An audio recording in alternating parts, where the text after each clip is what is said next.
未报恩，我成了林雪柔的舔狗接盘侠。结婚4年，他为白月光守身如玉，视我如垃圾。他想做女强人，我将亲手创立的公司拱手相让。公司上市这天，他白月光回国了。众目睽睽下，他们十指相扣。他将支票甩在我脸上：叶定凡，这个位置你占了这么久，也该让出来了，滚吧。接下来开始我们本期故事，记得点击订阅并开启小铃铛。愁光交错的上市酒会，今天来的都是各界名流。我孤零零地站在大厅中央，对面的老婆林雪柔亲密地靠在他白月光叶定安怀里，两人看我的眼神全是嘲讽。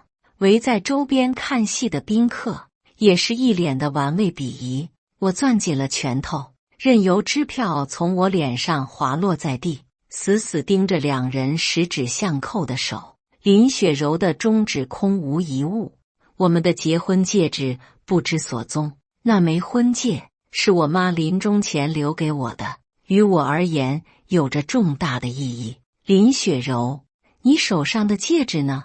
对面的两人表情一愣，林雪柔反应过来后更是捂嘴轻笑。戒指？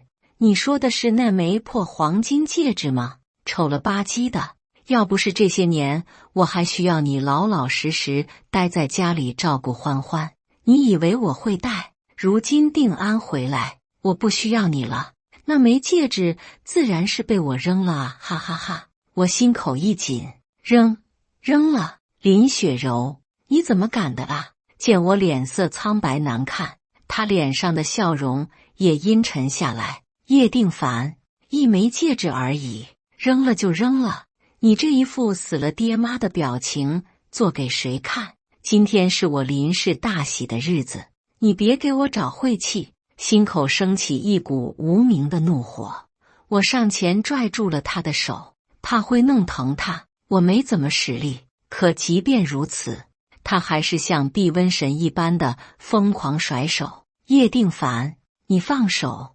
未经我的允许就敢碰我，你想死吗？我微微用力，任凭他怎么甩都甩不开分毫，死死盯着他。我眼底泛着冷意，刚刚离得远我还没发现，这会儿离得近了，哪怕他扑了粉，我也看清了他雪白脖颈上的粉红印记。难怪他昨晚一夜未归，想来他昨晚应当是跟叶定安在一起吧，连粉都遮盖不完全的吻痕，可想而知他们昨晚有多激烈。他现在还是我名义上的妻子，不让我碰，却跟别的男人厮混，还在众人面前与他十指相扣，这都没关系，我不在意。反正4年前我就知道迟早会有这么一天，可这枚戒指我必须现在要回来。林雪柔，把戒指还给我。这是与他相识以来我第一次对他重语气，他当场就愣住了，甚至都忘记了挣扎。你敢凶我？叶定凡，我给你脸了是吗？俯视着这张精致的脸，他面上的委屈怒意让我心口微微泛起疼意。有那么一瞬间，我甚至觉得是不是我做得太过分。啪，清脆的巴掌声在此刻寂静的宴会厅内是如此的醒目刺耳。我被扇得撇过了脸，丝丝刺痛感从脸上传来，我下意识地摸了一把鲜红的血迹。我微愣，随后视线落在了他还没来得及收回扬在半空中的手，镶了钻的长指甲在灯光下闪着灼灼光辉。视力极好的我甚至还看清了他指缝间的皮肤肌理。我露出被刮花的脸颊时，满堂惊呼。对面的林雪柔也惊愣在了原地，她不知所措地看了看自己的手，最后紧咬着唇，委屈地看着我。我不是故意的，叶定，雪柔，这不怪你，本就是他不知好歹，惹你生气，就该是这个下场。花个脸而已，咱们再给他加100万赔偿就是了。叶定安将他搂入怀中，轻蔑地看着我的脸，眼底闪过阴狠的快意。周围的宾客也开始窃窃私语，更有好事者直接从人群里走了出来。一个大腹便便的男人站在我面前，摸着下巴上下打量着我，污言秽语。只听说林总家养着个小白脸，没想到长得果真绝色，不知道床上是什么滋味。林总，若是你不想要他了，让给我可好？之前你说的那笔生意，我们马上就能签合同。林雪柔脸色有些难看，还没等她出声，人群中又走出一个肥头大耳的中年妇人。她在我身边巡视一圈，最后站在我面前，双眼都放着金光。林总，还得是你会挑男人，让他陪我一晚。城东那个项目，我拉你入伙。林雪柔心动了，意味不明的眼神落在我身上，似在考虑着什么。满堂宾客都是一脸看好戏的样子，没人觉得他们说的有什么不对，仿佛我本来就是个供人随意观赏调笑的玩物。可他们的话，他们的眼神，于我而言都不重要。林雪柔的话才是真的让我感受到什么是刺骨的心寒。叶定凡，没想到你还有这个用处。只要今晚你跟刘总回去陪他一晚上，我再给你加100万，伺候好了，刘姐也不会亏待你。这样咱们离婚后，你也能继续做条废物米虫。100万，呵，让我滚是100万，划划我的脸也是100万，让我陪老女人还是100万。可他的钱原本就有我的一份啊，他们到底懂不懂婚姻法啊？我没管渗血的脸颊，朝两人走近一步，伸出一只手放在了他们面前。林雪柔，只要你将戒指还回来，我答应离婚。至于他们今天对我的侮辱，那边的监控可都录下来了，你们等着收律师函吧。两个胖子脸色大变，林雪柔脸色也不太好看。原以为说出离婚2个字会很轻松，可真的说出来时，我心口却很沉闷，像是被堵了一团棉花。到底是爱了8年的女人，哪怕她从未将我放在心上，哪怕在她眼里我就是一个一无是处的废物，哪怕她从未爱过我，在我心里她仍旧是最浓墨重彩的一笔。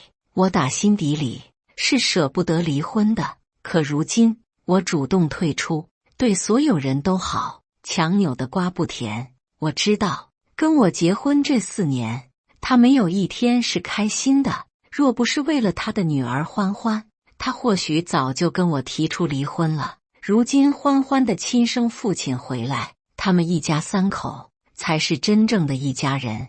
林雪柔眼底闪过一丝慌乱，撇开视线不敢看我。戒指被我扔在酒店的垃圾桶了，你要是想找，就自己去翻垃圾吧。心口猛地一沉，虽然我已经猜到他们昨晚在一起，但亲耳从他口中听到，我胃里还是有些翻涌。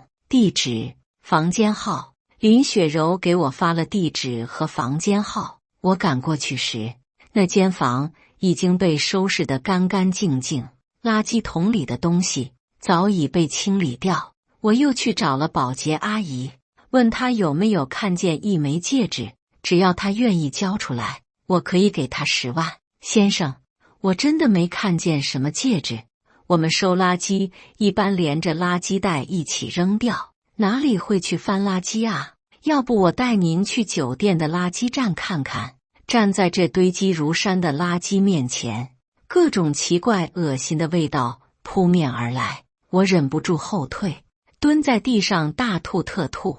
保洁阿姨有些担心我，先生，要不还是算了吧，看您也不像是差这点钱的人，戒指没了重新买就是了，旧的不去新的不来。再说您这脸也该去医院看看。他或许是真的好心，但我却听不进去。我找他要了一个口罩，往他手里塞了100块钱。阿姨，我自己找就行了，你先去忙吧。没等他回应，我直接扎进了垃圾堆。他摇了摇头，轻轻叹气。现在的年轻人啊，真是执着。我翻了一遍又一遍，每个垃圾袋都拆开翻找，再记好。一个又一个小时过去，转眼已经从天黑找到了天亮。没有，什么都没有。我翻遍了每一个垃圾袋，甚至连地上的稀碎垃圾都没放过，还是没找到。可戒指不在这里，又能去了哪呢？林雪柔不至于骗我，一定是哪里出了问题。我靠在垃圾堆旁的墙壁上，掏出了手机，微信消息已经多到爆炸，很多朋友都在问我昨晚什么情况。看着他们发来的图片，我忍不住苦笑。林雪柔，我们还没离婚呢，你就在公众面前跟别的男人深情接吻，你将我置于何地？又将我苦心经营，默默扶持着一点一点走到今天的公司置于何地？你真的要毁了这一切才甘心吗？我拨通了林雪柔的电话，无人接听。早上8点，这个时间她确实还没起床，或许应该说是他们。我看了一眼垃圾堆，有些不甘心，却也无可奈何。妈妈留给我唯一的东西，怕是真的找不回来了。林雪柔、叶定安，你们真该死啊！但我还是不死心。我拨通了一个电话，然后离开了酒店，回到别墅。刚推开大门，一个小小的身影朝我狂奔而来，欢欢抱住了我的大腿，仰着一张精致如芭比娃娃的脸，甜甜的唤我爸爸。餐桌边的两人原本笑着的脸，一点一点暗淡下去。林雪柔大步走来，微微躬身，将欢欢抱起，嫌弃地挥了挥手：“什么味道？臭死了！叶定凡，你把欢欢都弄脏了。”我苦涩地笑笑，在垃圾堆里翻找一整夜，我能有多干净？林雪柔，我搞得这么狼狈，不都拜你所赐吗？你知不知道，我翻了一整夜的垃圾，一想到从满心希望翻找到整颗心沉入谷底，最后绝望，我就控制不住我暴躁的情绪。他被我吼得后退一步，眼底浮现委屈。叶定安也走了过来，将两人挡在身后，一脸不屑地看着我。一枚破戒指而已，也就你把它当个宝贝，你都把它送给雪柔了，那就是他的东西，他想扔就扔，你有什么资格指责他？雪柔本来就不喜欢金灿灿的俗气物件，要不是因为你，他也不会戴在手上那么多年。有本事你别送这些垃圾啊！是啊，他说的没错，是我不知所谓，自以为对我最重要的东西就应该送给对我最重要的人，是我不自量力，将整颗真心捧在他面前，却忘了问他想不想要。可这也不是他擅自扔掉戒指的理由。我将戒指套在他手上时就说过，这是我妈留给我的遗物。他当时虽然没说喜欢，却也没有表现得太过厌恶。林雪柔，你知道这枚戒指对我有多重要的，若是找不回来，这个婚我不会离。叶定安，只要我一天不签协议，你就只能当见不得光的小三。林雪柔脸色微变，眼底闪过心虚。叶定安凶狠了脸，挥着拳头就朝我砸来。叶定凡，你找死！翻找了一整夜，我浑身都有些脱虚，脑子都不太清醒。他这一拳砸过来，我根本来不及避开，在欢欢惊恐的哭嚎下，我被他一拳掀翻在地。不被爱的才是第三者，你算个什么东西？趁人之危插足人家感情的贱东西，你哪来的脸死缠着不放手？一拳又一拳砸在我身上，脸上昨晚被林雪柔划伤的脸才刚刚结痂，这会儿又裂开了。定安，别真的把他弄死了，这种人不值得脏了你的手。林雪柔上前拉住了他，这才让我有了缓冲的时间。欢欢哭着扑到我身上，不停地喊着爸爸，声声凄厉，似乎被吓坏了。我抬手摸了摸他的头，艰难地开口安慰：欢欢，爸爸没事的，不哭啊。这4年，林雪柔生下欢欢后就没好好照顾过他。欢欢说是我一手带大的，也不为过。他跟我的感情，比跟林雪柔这个亲生母亲的感情要深得多。我也真的将她当亲女儿宠爱。她哭得这样惨，比刚刚的暴揍还要让我心痛。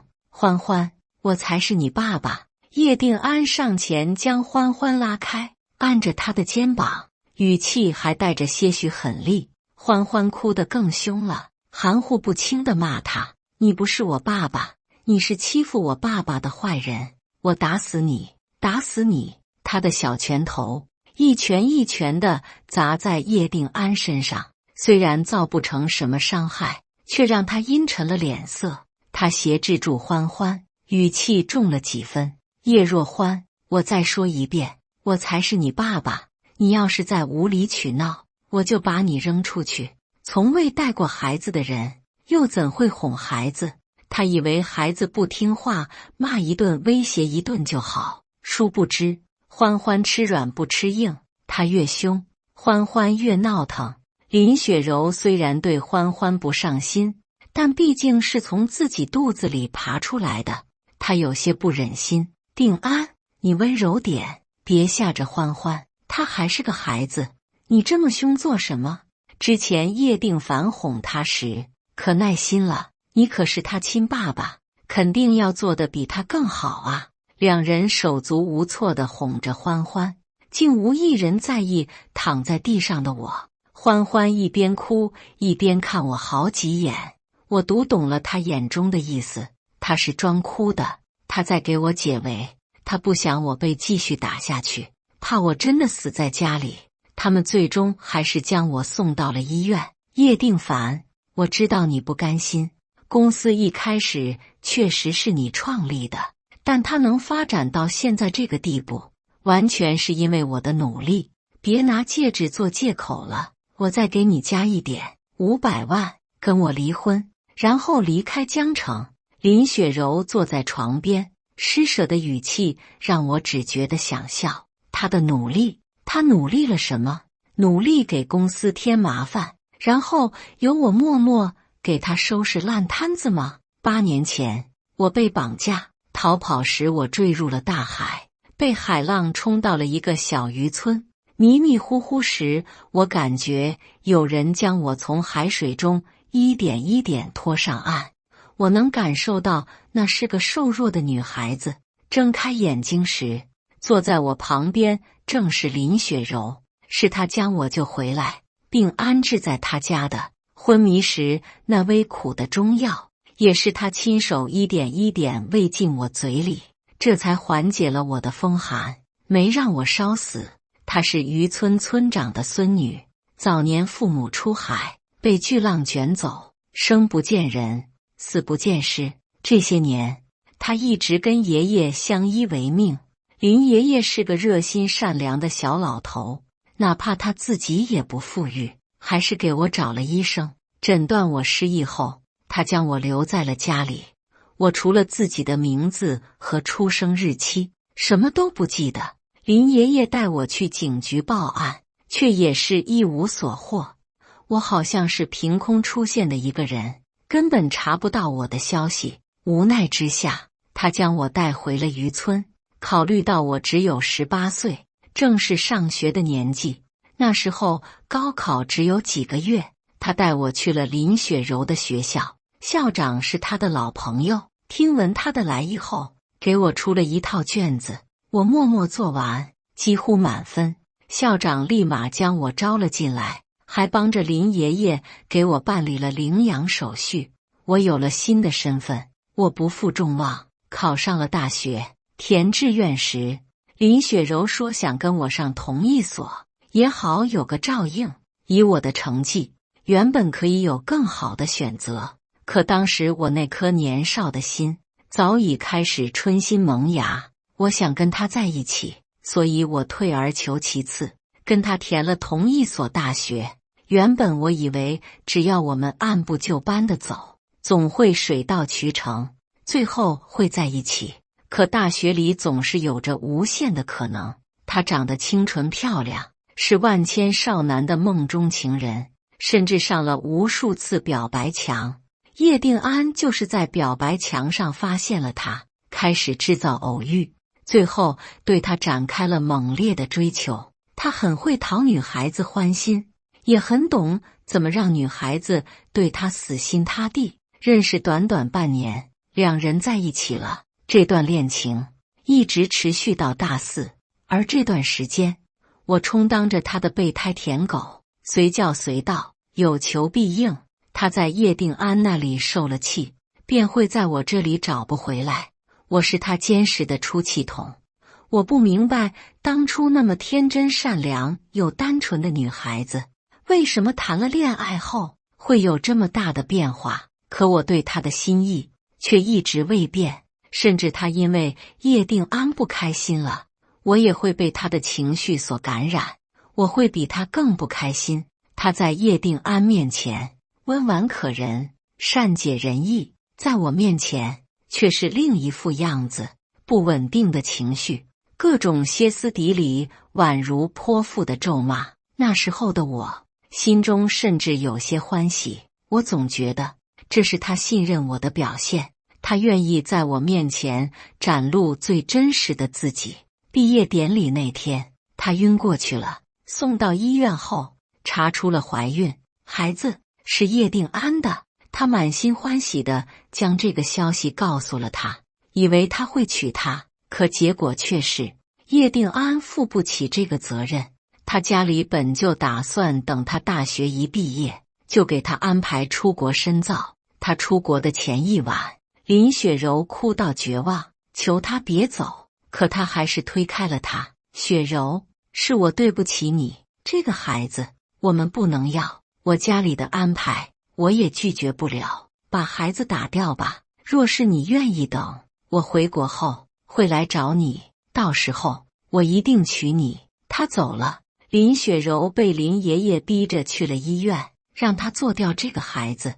可经过医生的一番检查，却发现他的体质不适合做流产，可未婚先孕，孩子连个父亲都没有，他以后在村里会抬不起头来。经过一番思想斗争后，我站了出来，爷爷，我愿意娶雪柔，愿意照顾她和孩子。林爷爷有些动容，林雪柔也别无他法。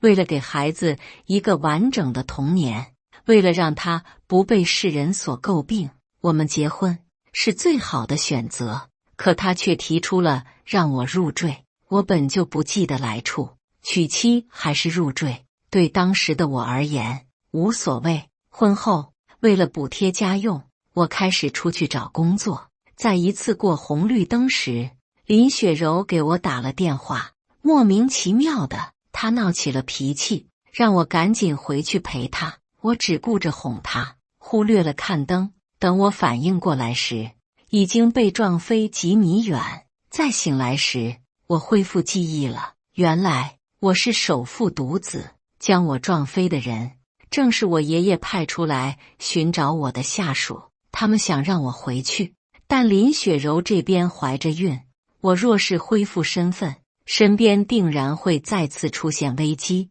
为了保护她和孩子，我选择了继续以普通人的身份留在她身边。我抽空回了一趟家，跟爷爷报完平安，并跟他说明情况后，他并没有阻挠我。我们小凡真是长大了，他总是这样，只要是我做的决定，他永远无条件的支持。爸妈死后，他是我在这世上唯一的亲人了。虽然舍不得离开他，但我知道这个时机我回来，那些幕后之人一定会再次出击。我只能躲在暗处，小心翼翼地将他们连根拔起。回到江城，林雪柔果然又开始生气。叶定凡，你还知道回来？2天不着家，我还以为你死外边了呢。婚后，这种谩骂就是家常便饭，我已经习惯了。哪怕我明明给他打过电话，解释过我这2天要出趟远门，他一生气，我就得哄。雪柔，我这次出门是去找机遇了。这2天我在海市遇到一个贵人，他很看好我的能力，愿意出资支持我创业。他的脸色好了一点点，上下打量我一圈，撅着嘴有些嫌弃。就你这样的，人家能看上你什么？你有什么能力？别把人的资金全赔了，到时候人家找你赔钱。不管他信不信，这个业我还是创起来了。毕竟我现在娶了她，我得对她负责，我得让她过上好日子。她这样好的女孩，不应该为了柴米油盐伤神。我也不希望我们以后会因为钱财而吵架。最重要的是，为了以后带她回家时能让她有底气，这个业我必须创。我将公司挂在了她名下，完整的股权全部都是属于她的。她怀孕期间脾气很不好，我过得也很累，除了要忙公司的事，还得照顾她的情绪。怕她累着，我又给她找了保姆，几乎将她捧成了公主。可婚后，她却不让我跟她同榻而眠，甚至连房间都很少让我进。叶定凡，我知道你对我的心思，但我爱的人只有定安。我跟你结婚是为了什么？我希望你能时刻谨记。是啊，他跟我结婚本就是为了找个接盘侠，我们一个愿打一个愿挨，我自己选择的路，我又能说什么呢？整个孕期我没碰过他一次，说是夫妻，不如说我们是住在一起的公主与骑士。他生欢欢那天难产了，口中喊的一直是叶定安，他需要人陪产，而我是最好的选择。痛到极致时，他咬住了我的手，几乎咬下一块肉来。我给他找了最好的月嫂，怕身材变形。欢欢也没有吃过他一滴奶水，都是我重金找了奶娘喂养长大。整个月子他被精心呵护着，气色看起来比我还要好上几分。做完月子的第2个月，他不知道哪根筋松动了，破天荒的给我准备了烛光晚餐，精致让人食指大动的牛排，带着芬芳香气的鲜花，摇曳着的烛火，甚至他还给我准备了一条领带。虽然这并不是我喜欢的颜色和款式，跟我衣柜里的西装也一点都不搭，一切都是这样的浪漫。这个场景是我想都不敢想的。那一晚我被感动了，以至于他说想要去公司上班，我也毫不犹豫地点头。叶定凡，我觉得女人还是要有自己的事业。既然公司的法人是我，股权也都在我名下，那理应由我掌管。从明天起，我主外你主内，我亲手创立的公司，付出了1年的心血才让其走上正轨的公司，被我拱手相让。我退居幕后，为他洗手做羹汤，在家相妻教女。短短4年，公司直接上市，她成了最年轻的女老板。她以为这辉煌的一切，名誉与地位，都是她自己的运气和实力换来的。可她不知道，若是没有我在背后为她收拾烂摊子，为她挡住那些暗地里的攻击，这公司早就被她玩倒闭了。甚至好几次，我都动用了叶家的关系，做得很隐秘，除了几个心腹之人，无人知晓。这4年，我也曾寻找过当初害我的人，可一无所获。那些人就好像凭空消失了一般，以至于我迟迟不敢跟林雪柔表明身份。直到半个月前，我终于揪出了幕后黑手，是曾经我爸的商业对手做的。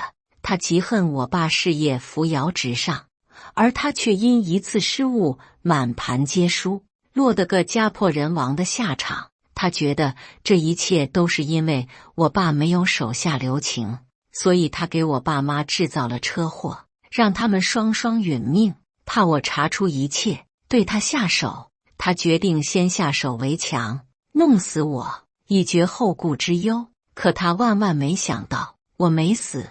被我查出一切时，他自知无路可退，一刀捅了心口，当场死亡。他死了，我身边的危急解除，所以这半个月我给林雪柔的公司添了一把火，直接给他送上市。没想到他却在上市庆功酒会上给我这样的致命一击。他们对我的羞辱，让我对这段感情彻底死心。可我还是不会同意离婚。林雪柔，我说了，把戒指还给我就离婚，否则一切免谈。我不会让叶定安成功上位的。他虽然是欢欢的亲生父亲，可他对他的态度实在令人担忧。他或许是个好男友，但他绝对不会是个好爸爸。林雪柔沉了脸色。叶定凡，你在闹什么？不就是一枚破戒指，你非要借此死缠烂打吗？你知不知道，你这样真的很令人作呕。我笑着摇头。事到如今，他还以为我是对他情根深重，不肯离开，才不愿意离婚。林雪柔，随你怎么想吧，要么把戒指拿出来，要么我们就纠缠到死。那枚戒指大概率是找不回来了，肯定也不是如林雪柔所说的扔在了酒店，不然她的脸色也不会这样难看。叶定安没有离开，厚着脸皮住了进来。当晚，两人暧昧的声响传入我的耳中，让我的心情有几分烦闷。我知道他们是想逼我主动退出，可仅凭这点，我才不会如他们所愿，至少现在不会。第二天早上吃早餐时，林雪柔接到了一个电话，她眼睛都亮了，惊喜地看着身旁的叶定安。定安，叶氏集团有个大单要跟我签约，并专门为我在江城大酒店办了一个签约会。直觉告诉我，这个单的金额一定超出我的想象。叶定安有些微愣，眼底闪过一道金光，随即亲昵地揉了揉她的发顶。雪柔，你这么优秀，这是你该得的。叶氏能看中你，也是他们的福分。林雪柔笑得娇俏，两人旁若无人地在对面亲吻起来，全然不顾我跟欢欢还在场，怕小孩子长针眼。我捂住了欢欢的眼睛，他们吻了很久。我准备抱着欢欢离开时，两人松开了。林雪柔软倒在他怀里，语气绵软：定安，谢谢你。我知道这些年叶氏一直在背后帮我，都是因为你。这个大单肯定也是你为我准备的，对吧？叶定安笑而不语，算是默认了他的话。我心底一沉，脑中似乎闪过了什么东西，被我捕捉到了。叶定安，叶氏，难道？我给爷爷身边的王管家发了个消息，很快得到回复。少爷，叶定安是您的替身。又问了几个问题，我终于弄明白了始末。原来如此，难怪我总觉得他这张脸有些熟悉。这个替身本就是我亲自选的啊！当初爷爷拿了一堆照片让我选，说他们都是孤儿院的孤儿，若是有我看中的，就挑回来做我的替身。豪门就是这样，原主的身份总是需要隐秘，而且我爸在商场上树敌无数，更要留个心眼。选中他，不过是因为他那双澄澈的眼眸。说来也是惭愧，他做了我这么多年的替身，我跟他竟都没见过，也难怪他认不出我来。我看向已经长大成人的叶定安，不禁摇头。到底是繁华迷人眼，曾经那个澄澈天真的少年，终究是被富贵乱了心。今天这场签约，其实是我为林雪柔准备的。我本就打算今天将自己的身份告知于他，前天、昨天发生了那种事，我都忘记了今天的签约，还没来得及取消。想到王管家跟我说的另一件事，我倒是觉得今天的签约会有点意思，不想取消了。叶定安4年前确实抱着玩林雪柔的心思，可这次回来找他却是另有目的。我其实有个妹妹，只是小时候走丢了，这些年叶家一直没有放弃寻找。我失踪那几年，叶家停止了所有明面上的寻人行动，他这个替身一无所知，可他却探查到了叶家的一些动静。比如我有几次借用叶家帮林雪柔渡过难关，原来他以为叶家之所以出手帮助林雪柔，是因为他们怀疑她是叶家走丢的小公主，一个以为对方是真少爷，一个以为对方是真千金，这可真是很有趣呢。今天的签约，我倒是想去掺和一脚，看看两人知道我的身份后会是怎样的脸色。我很清楚，林雪柔绝对不是我的妹妹。两人开始收拾自己，准备盛装参加今晚的签约会。出门前，叶定安还嘲讽地看着我：叶定凡，今晚过后，就算你不想离婚，也得离婚了。你这样的渣子，配不上雪柔这样高贵的女孩。看着她嚣张得瑟的脸，我笑笑不说话。确实，我跟林雪柔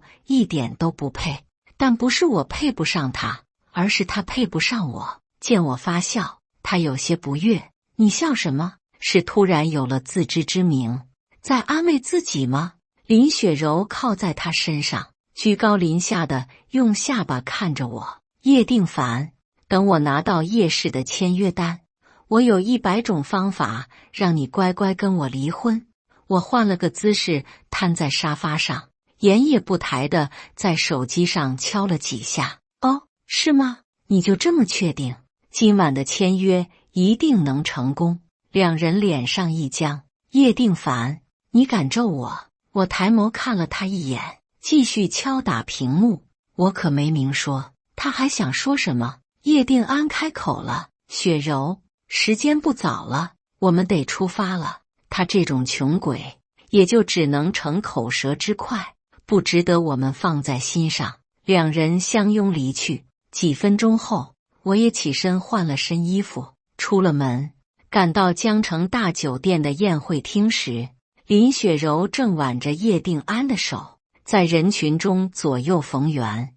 在场的部分人都是前天上市酒会上的人，见他挽着叶定安出席酒会，倒也没说什么，反而实祝他脱离软饭男，找到真爱。林总，你可真是幸福，听说叶先生还是你大学时的初恋，没想到时隔多年，你们竟还能在一起，这也算是一段佳话了。一个跟林氏有深度合作的女老板给林雪柔敬了杯酒，笑得揶揄。林雪柔笑着抿了口酒，哈哈，有情人终成眷属，相爱的两个人总会有好的结果。他跟叶定安对视一样，两人看起来是这样的登对，幸福。我端着一杯酒走了过去。林总，你不愧是江城最年轻的女强人，这脸皮的厚度实在是常人所不能及。看见我，他脸色有些难看，捏着酒杯的手指都紧了几分。叶定凡，你怎么进来的？保安呢？这种场合怎么什么阿猫阿狗都能进来？你们怎么办事的？我从口袋里掏出请帖，在他眼前晃了晃。我可是拿着请帖进来的。林雪柔，这里还轮不到你做主吧？看着我手中的请帖，他惊疑不定，却没再说话。倒是一旁的宾客，还有很多人不认识我。经过其他人的提点，他们看我的眼神都怪异了几分，还以为是什么大人物，没想到是林总家里养的软饭男啊！他们你一言我一语的嘲讽着，似乎在这无聊的宴会上找到了有趣的玩具。我微微皱眉，正准备开口，宴会厅的大门拉开了，叶氏订单的负责人带着秘书来了，可他却没认出我，而是激动地走到了叶定安面前。叶公子，没想到今天能在这里见到您。来之前我还在琢磨怎么要跟林氏合作呢，原来是您啊！也是叶家明面上的继承人，是这个替身，这个负责人的身份还不足以见到我的真面目。他恭维着叶定安，一旁的其他人也开始惊疑不定起来，有脑子转得快的已经端着酒上前了。叶公子，百闻不如一见，没想到我顾某有生之年竟能跟您参加同一个宴会，真是三生有幸啊！一语惊起千层浪，其他人也都反应过来这声叶公子的含义，纷纷端着酒杯上前。大家的恭维让叶定安有些飘，挽着他手臂的林雪柔腰杆都挺直了几分，脸上的笑意就没断过。此刻的他怕是更加确信叶定安的身份了。我被那些宾客挤了出来，就站在不远处，隔着人群。叶定安看我的眼神是那样的得意，突然他推开人群，走到了我面前。叶定凡，你这种穷逼，怕是一辈子都没见过这么大的订单吧？骆负责人把订单拿过来给这个土包子开开眼。叶氏订单负责人乖乖地走了过来，将手中的文件递给了叶定安，随后视线落在我身上，眼中也满是嘲讽嫌弃。叶公子，这是谁？今天是我叶氏跟林氏的好日子，怎么这种杂碎都能放进来？保安，把人给我赶出去！叶定安笑着拦住他。他是林总养的狗，没见过世面，今天是来长眼的。说着，他将订单摆在了我面前。叶定凡，数得清上面的零吗？今天之后，雪柔的身价将会翻上好几番。你这种穷鬼，真的觉得自己配得上她吗？这样的天之娇女，只有我叶定安才配得上。身边人纷纷附和，对我进行言语攻击，用词之脏，全然不像这个上流圈子该有的涵养。我笑着看他们作死。下一秒，宴会厅大门再次被拉开，叶公子送林小姐的礼物到。领头的黑衣男人手捧一个精致的托盘，上面放着一张黑金卡，他的身后跟着10名身穿旗袍、身材妖娆的美人，他们手上都端着被红布盖着的托盘，礼物一个一个被掀开，在场所有人都惊得瞪大了双眼。每一件礼物都价值不菲，但领头人手中的黑金卡才是重头。这是我的副卡，叶氏只要不倒闭，这张卡里就会一直有钱。原本今天我是打算用这些礼物来给林雪柔赔礼道歉，以安我瞒着她身份的举措。来的路上，我考虑过要不要让他们原路返回，但想了想，还是决定让他们带过来。触手可得的滔天富贵在眼前溜走的感觉，我相信林雪柔一定不好受。叶公子大手笔，这是打算跟林小姐求婚吗？骆负责人笑着打趣。叶定安故作谦虚，小事都是小事，这不过是给雪柔的见面礼。我气笑了，上前拿过托盘中的黑金卡，在他们惊讶的眼神中，两手一掰，卡碎了。林雪柔大惊，扑上来就要拦住我，却晚了一步，只能眼睁睁看着卡片碎落在地。她恶狠狠地看着我，眼中带着滔天的怒气。叶定凡，你疯了吗？你凭什么掰断定安送我的卡？我后退一步，跟他保持了一些拒绝，唇角勾出嘲讽的笑。凭什么？就凭我才是叶氏继承人。这些礼物，今天的签约会，都是我为你准备的。此话一出，满堂惊呼，大家怀疑的眼神在我跟叶定安身上来回移动。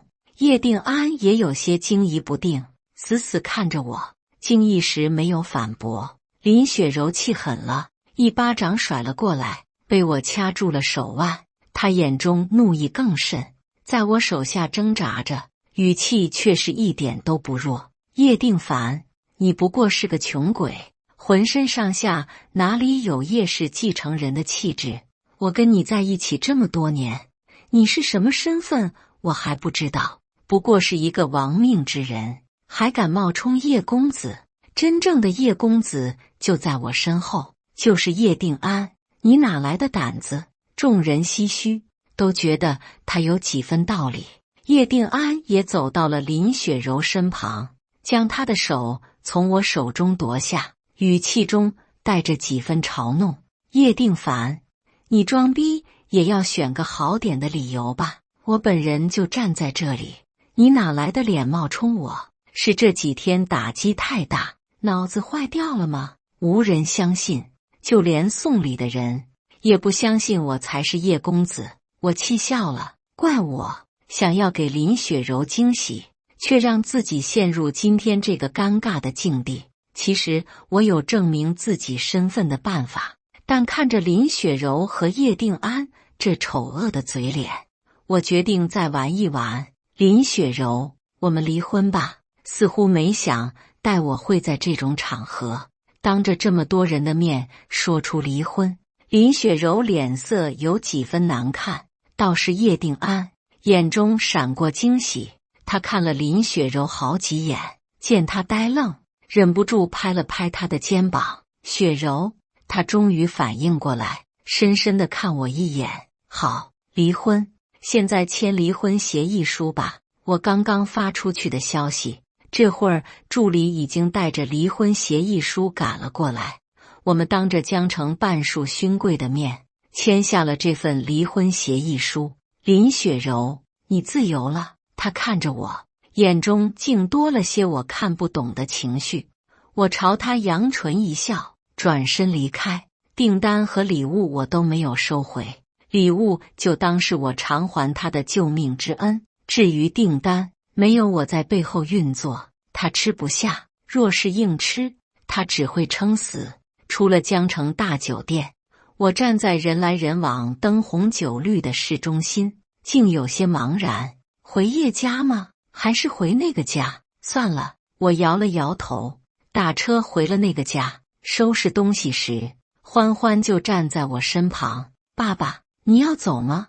你不要欢欢了吗？小小的人儿眨着一双水汪汪的大眼睛，瞬间软了我的心。我蹲下了身子，与他平视。欢欢，爸爸要去很远的地方，可能很久都不能见到你了。在家里，你要好好听妈妈的话。至于那个叶叔叔，你也别顶撞他，等爸爸处理好一切，就回来看你。欢欢歪着头，似乎不太理解我话里的意思。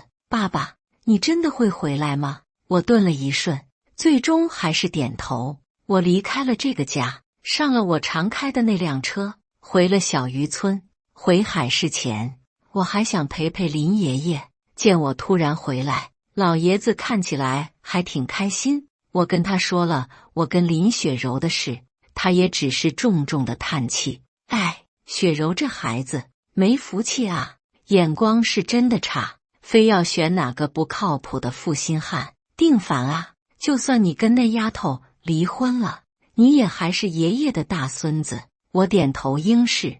林雪柔是个拎不清的，林爷爷倒是开明。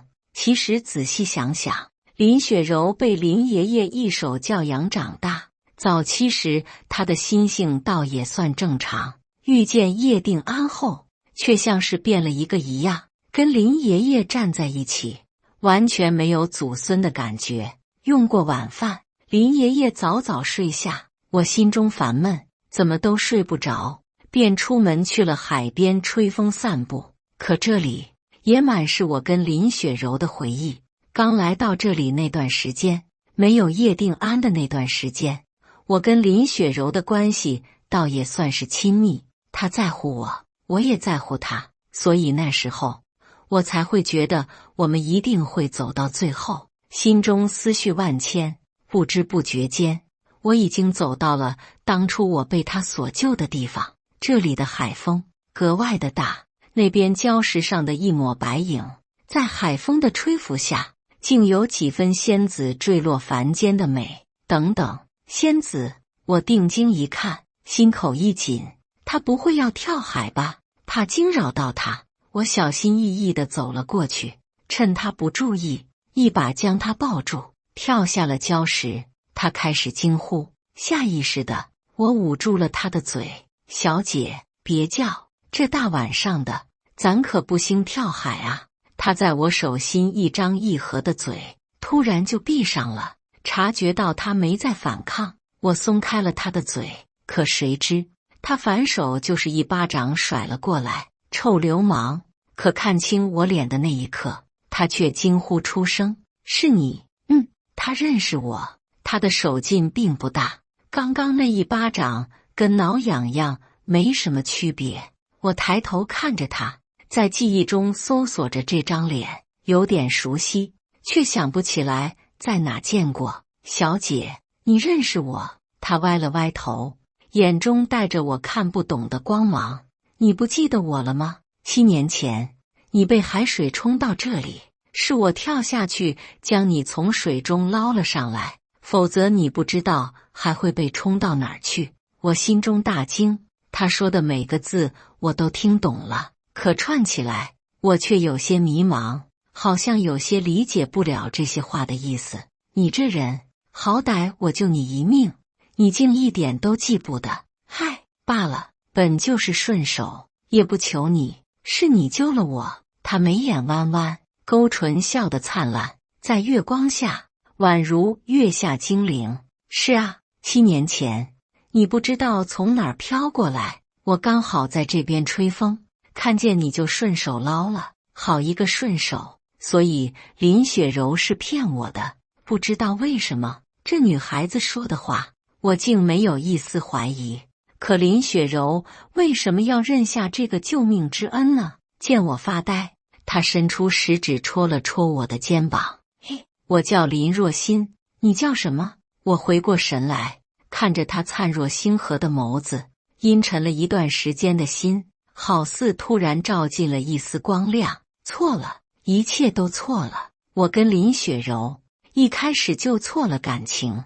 这些年我误以为的爱，大多数都是源于救命之恩，或许连我自己都分不清自己对他到底是爱还是感恩。直到这一刻，看见林若欣的笑容，我才明白，或许这才是心动的感觉。我叫叶不凡，是的，叶不凡，这才是我真正的名字。当初在林家醒来，我记忆有瞬间的混乱，竟连自己的名字都记错了，这才导致爷爷他们报警都找不到我的家人，更导致叶家那边也找不到我。正是如此，那些害我的人也找不到我。记忆恢复后，为了隐藏身份，户口本我也没有改过来。如今面对这个真正救了我，而我也对其有几分心动的女孩，我不想再用叶定凡的身份了。从今天起，我要恢复叶不凡的身份，跟他聊到深夜。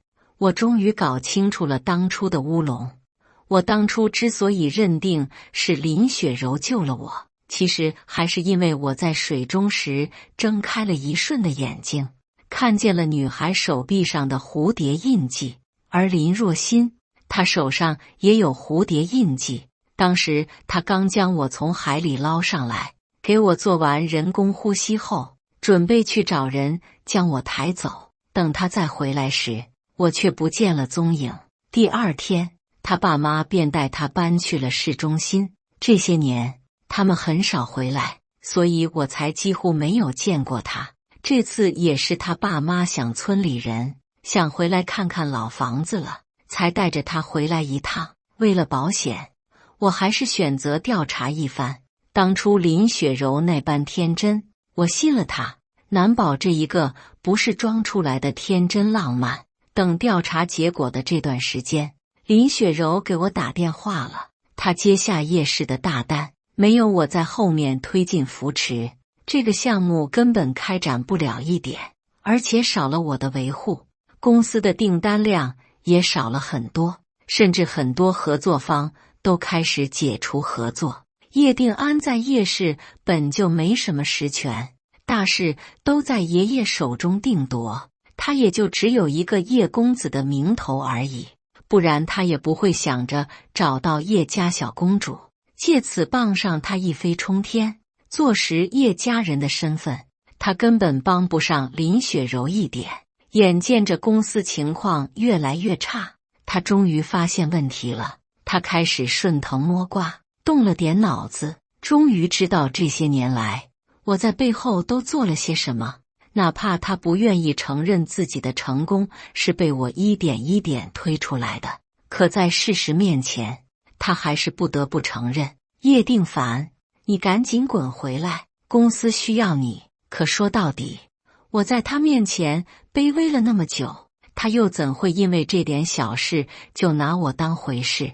他的语气还是一如既往的趾高气昂，仿佛让我回公司是施舍我一般。林小姐，我们已经没有关系了，公司也是你一个人的公司，出了问题与我何干？你不是还有你的叶公子吗？你找他啊，若是他也帮不了你，那就自己受着吧。说完，我便挂断了电话，甚至将他所有联系方式都拉黑。他今日的局面，我早就预料到了，或许真的是我之前对他太好了，以至于他觉得我会一直对他百依百顺。他本就不爱我，还跟叶定安欺我辱我，而现在甚至连救命之恩都有可能是假的。帮他，呵呵，他在想屁吃。林若欣的调查结果出来了，毫无意外，他说的是真的，而且当时还有一个目击证人，只不过他是来海边度假的，所有过程他都看在眼里。如今一询问，他才将那天发生的一切和盘托出，甚至还有录像。他是个旅游博主，那天林若欣的救人之举刚好被他录了下来。看着手机上的这段录像，我不自觉地扬起了唇角。原来我的初吻竟是被他拿去的。随着这份资料一起发过来的，还有另一个消息，林雪柔并不是爷爷的亲孙女，林若欣才是。当年林爷爷的儿媳在医院生下一个女儿，孩子满月那天就没了气息。林爷爷的儿子怕她太过伤心，便想去孤儿院抱养一个孩子，还没来得及实施，便在海边捡到了一个弃婴。这个弃婴就是林雪柔。这件事只有林父和林爷爷知道，可他们却不知道，那个死婴并不是他们的亲女儿，而是医院护士弄错了名牌。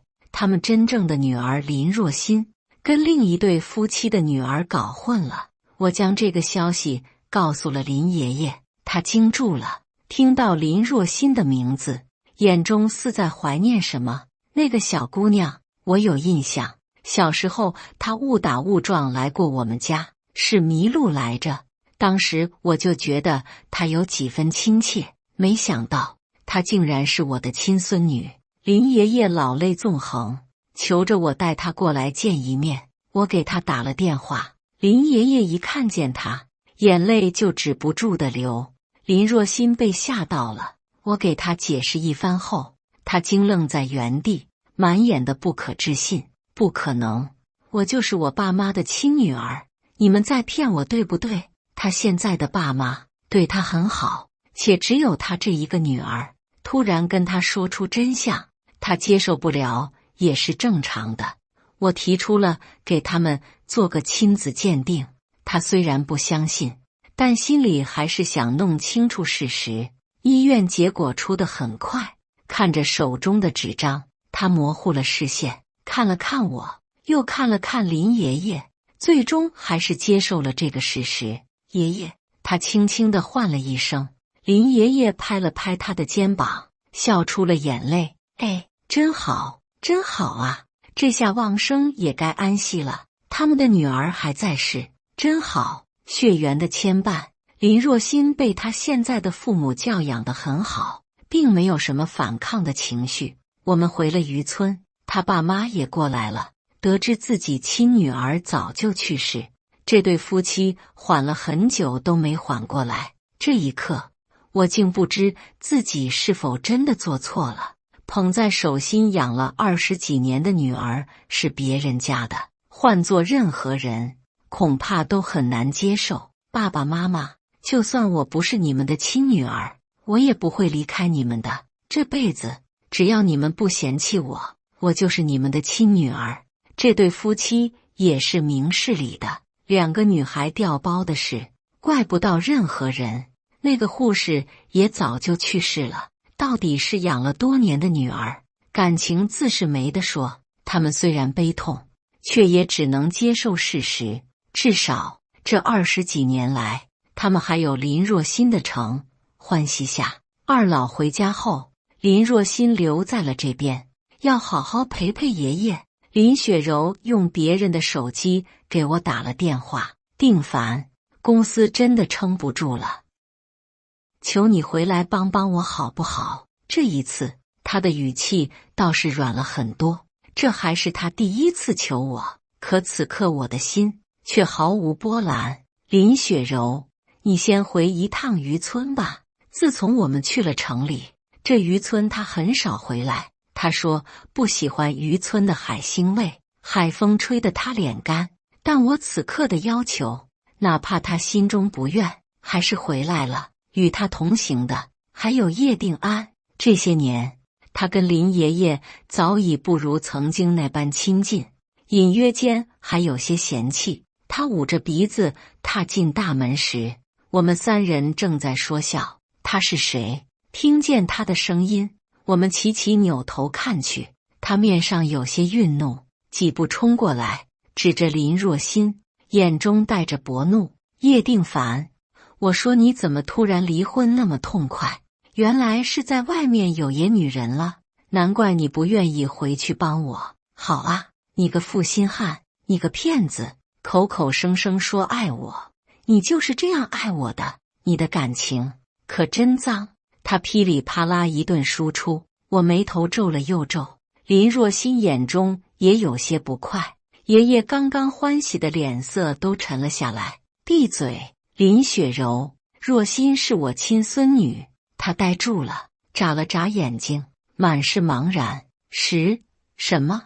爷爷你在说什么啊？林若欣虽然活泼，但大多数时候还是知书达理的。他礼貌地起身，朝他伸出了手。你好，我是林若欣，这些年多谢你陪在爷爷身边。林雪柔可没什么风度，刚刚爷爷凶了他，这会儿他心里估计还有些想不开。毕竟从小林家所有人都是将他捧在手心的，别说凶他了，就是一句重话都不曾有过。他没有伸手，而是紧咬着下唇后退一步。爷爷，这到底是怎么回事？林若欣也不介意他的不礼貌，抿了抿唇，坐了回去。我清了清嗓子，将这件事的始末说了出来。听完后，林雪柔脸都皲裂了。比起有个不成器的家庭，自己是个孤儿才更让人接受不了。弃婴，这对他来说简直是奇耻大辱。不可能，这一定是假的。我怎么会不是林家的女儿呢？叶定凡，这一定是你搞的鬼。爷爷你别信他。雪柔，是真的，你确实不是我亲孙女。他还想说什么？叶定安眼中确实亮光频现，他拉住了他的手，语气中有几分激动。雪柔，或许我知道你的真实身世，我心中也有些怀疑，不会真的这样巧吧？林雪柔深深地看了我一眼，跟叶定安离开了。第2天下午，爷爷给我打来了电话，小凡，赶紧回家，你妹妹找到了。我心中一惊，林雪柔真是我亲妹妹，这是什么狗血剧情啊？没有多问，我立马赶了回去。江城离海市有一段距离，我赶回去时，已经是晚上，每天的这个时间，爷爷都会在净室诵经。我踏进叶家老宅时，厅内只有叶定安和林雪柔，甚至连个下人都没有。看见我突然出现，林雪柔刚刚还笑着的脸耷拉下来。叶定凡，你可真是阴魂不散啊！怎么知道我是叶家千金，立马赶过来攀关系了？这可是叶家老宅，如今我是叶家小公主，不是你这种穷鬼能消想的。赶紧滚出去！这副趾高气昂的模样，真是令人倒胃口。他的脑子果然是个摆设。叶家守卫森严，没有老爷子的允许，谁能随便进来？饶是叶定安，也很少能进入这里。我没搭理他，径自坐在了沙发上。他脸上怒意更盛，几步冲到我面前，尖锐的指甲直指我的脸。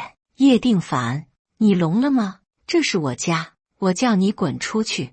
我抬起了头，细细打量着他，忍不住摇头。若她真是我妹妹，那可真是孽缘。林雪柔，我早就说过，我是叶家长子，叶家继承人。如果你是叶家小公主，我就是你亲哥哥。他正愣了片刻，脸色却满是不相信。叶定安撇了撇嘴，叶定凡，事到如今你还在装？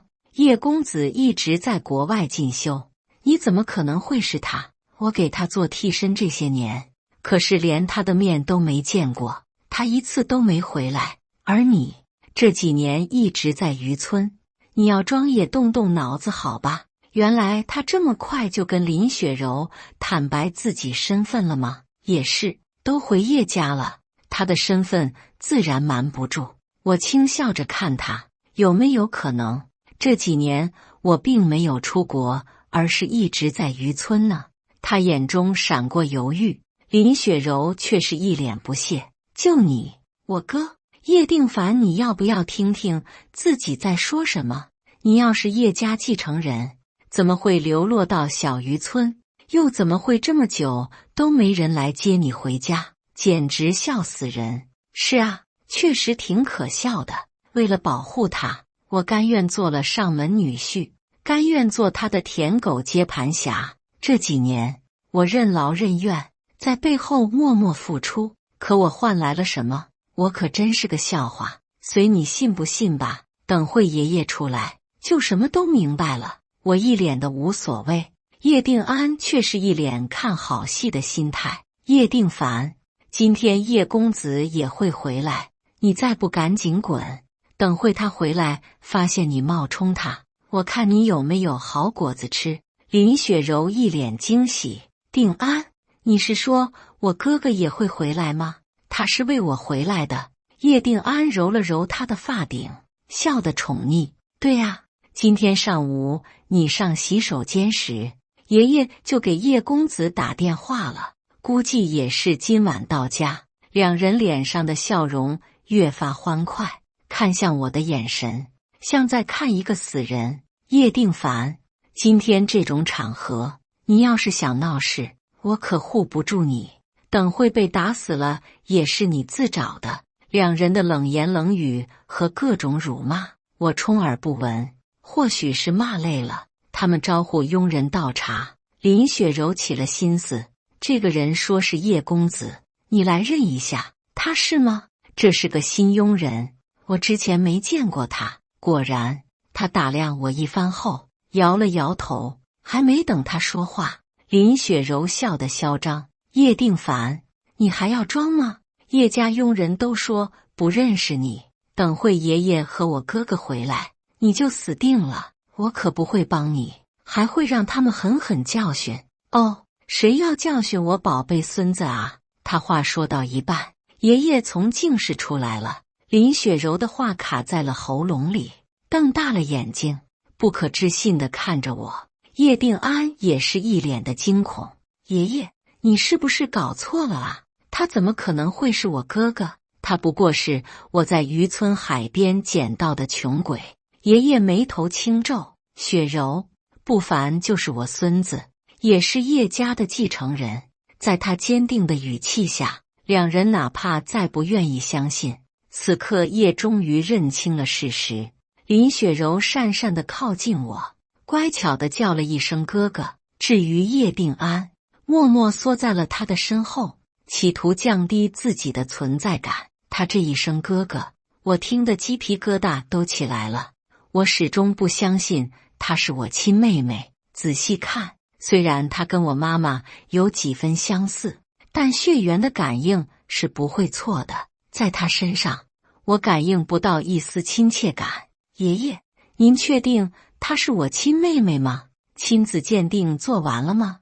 爷爷笑着拉过我的手，又牵起了他的手，坐在了沙发上。不凡，在你回来之前，我已经安排人下去做亲子鉴定了，估摸着等会就会把结果送过来。原来还没出结果，不过爷爷的举动倒是有些奇怪。他将我跟林雪柔的手放在一起做什么？就算是亲兄妹，这个举动未免也……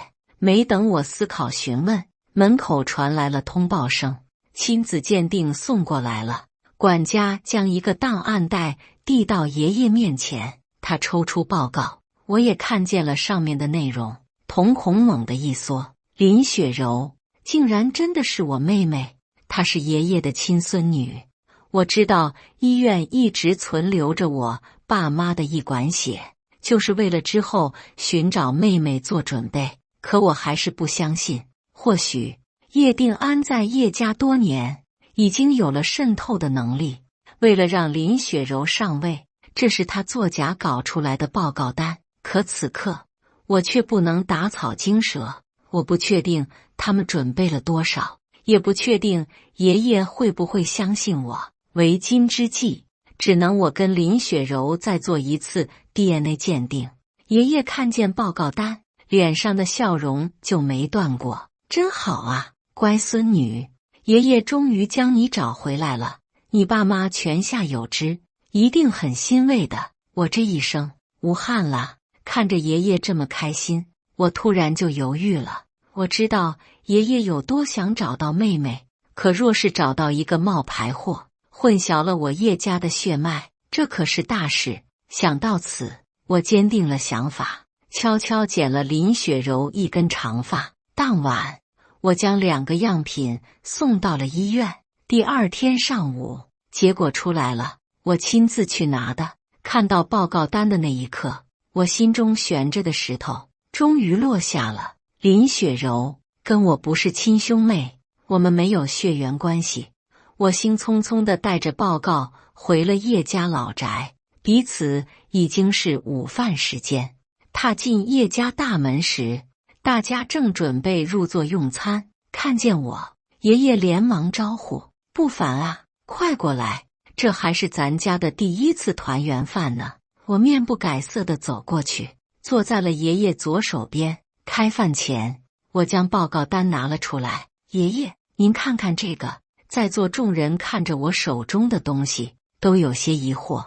爷爷接过一看，脸色微变，欲言又止地看了看我，又看了看林雪柔和叶定安，最终他还是叹了口气：不凡，我不知道你为什么这么不待见雪柔，这份 DNA 鉴定也是真的。既然如此，我也不瞒你了，其实你并不是我叶家的亲骨肉。此话一出，我愣住了，另外2人也愣住了。爷爷，你说什么啊？如果我不是叶家亲骨肉，那我是谁呢？爷爷扫视了我们几人一圈，将埋藏多年的真相和盘托出。原来叶家原本是有一儿一女，长子叶不凡刚出生就死了，叶父怕叶母伤心，就从福利院抱养了一个孩子，也就是我。这件事是叶父亲自去办的，只有他跟爷爷知道，就连叶母他们都瞒得死死的。1年多后，叶母又生下了女儿，可小女儿刚出生就被竞争对手派人偷走，不知所踪。所以叶家存活的孩子只有叶家小公主，也就是说，叶家唯一的继承人应该是林雪柔。这些年，是我占了他跟他哥哥的位置，是我享受了他们的一切，我才是个偷盗者。得知真相，我整个人的天都塌了。怎么会这样呢？爷爷原本不想说出这个真相，他还是想保护我，哪怕我不是叶家的亲子，他也打算将叶氏交到我手里。可如今，在我的打破砂锅问到底下，所有事都瞒不住了，他只能将真相说出来。局势反转，林雪柔怒了。叶定凡，哦不，应该是叶不凡，你鸠占鹊巢这么多年，现在还敢在我面前叫嚣，还敢怀疑我的身份。叶定安也赶紧附和，刚刚的谨小慎微，这一刻突然就消失不见了。我还以为你有多高贵，原来你也是个冒牌货啊！雪柔，他占了你哥哥的位置这么多年，还怀疑你的身份，其心可诛，咱们可不能放过他。林雪柔此刻本就气疯了，经他一挑拨，更是怒火冲天。他摇晃着爷爷的手，恨恨地看着我。爷爷，他享受了这么多年的荣华富贵，我不甘心，把他赶出叶家好不好？我不想看见他，一看见他，我就想到我这些年吃的苦，凭什么我在底层卑微的活着，他这个冒牌货却能在叶家享受原本属于我跟哥哥的一切啊！爷爷，在他的闹腾下，爷爷虽然很是犹豫，但面对这刚刚找回来，在外面不知吃了多少苦的亲孙女，他还是心软了。20几年的养育之情，终究是比不过血浓于水的亲情。不凡，你走吧，雪柔不喜欢你，若是你留在叶家，怕是会鸡犬不宁啊。这些年，我将最好的资源都倾注在你身上，我相信你离开了叶家，也会过得很好。意料之中的结果，爷爷会做出这个决定，我不怪他，也没资格怪他，可我心里还是有些闷闷的。我起身，后退一步，直挺挺地跪在了地上，深深地看他一眼。我重重地磕了3个响头。爷爷，谢谢您这些年的养育之恩，不孝孙叶不凡，今日离家，愿您一世安好，无病无灾，长命百岁。爷爷脸上有些动容，还有些不舍，但身旁林雪柔脸上的恨意太重，他终究是选择了站在他那边。不凡，你走吧，我离开了叶家，还好，我叶公子的身份曾经被瞒得很死，见过我真容的人少之又少，突然离家，对我倒是造不成什么影响。只是如今，我怕是又要以叶定安的身份活着了，一无所有。我决定重新创业，重新开始。我回了渔村，林若欣还在等着我，跟他们说完在叶家发生的事情，两人都很唏嘘，但更多的是心疼。定凡啊，没关系的，叶家不要你，爷爷要你，以后你就是我亲孙子。林若欣也握住了我的手，一脸担忧。你别太难过，或许离开叶家对你来说是件好事呢。我笑着点头，反过来安抚他们。重新创业，我还是打算做之前的行业。让我惊喜的是，林若欣正好可以帮我，她也是这个行业的人。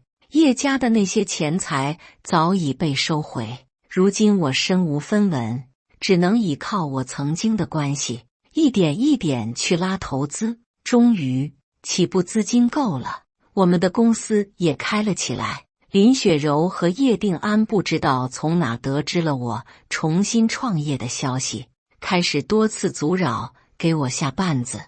叶家的潜在危机已经被我解除，她叶家小公主的身份不需要隐瞒，在我离开的第2天就已经公之于众。爷爷为她举办了盛大的回归宴，还当众宣布她就是叶家的继承人。同一天，他跟叶定安也订婚了，两人金童玉女，加上他们梦幻般的经历，在众人眼中实在是一段佳话。至于我这个下堂夫，在他们刻意的造势下声名狼藉，支持我创业的都是些实在人，不看舆论，只看实力。可公司创立起来，因着叶雪柔的关系，无人愿意跟我们合作。开业1个月，我们一个订单都没有拉到。可我跟林若欣不放弃，一个又一个的酒局，拉合作谈业务，偶尔还会遇见叶雪柔。她被众星捧月，是所有人眼中的天之娇女。一开始，她还会对我们冷嘲热讽，但我跟林若欣根本就不把她的话当回事。次数多了，她也就觉得没了意思。渐渐的，我发现她看我的眼神好像不对劲起来。好几次，她甚至想要上前找我搭话，却被叶定安挡了过去。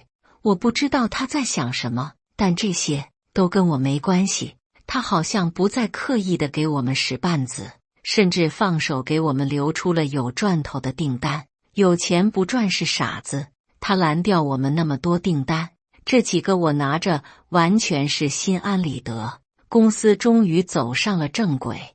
第一笔订单交付时，我们的庆功宴上，叶雪柔来了。原来她是这笔订单背后的老板。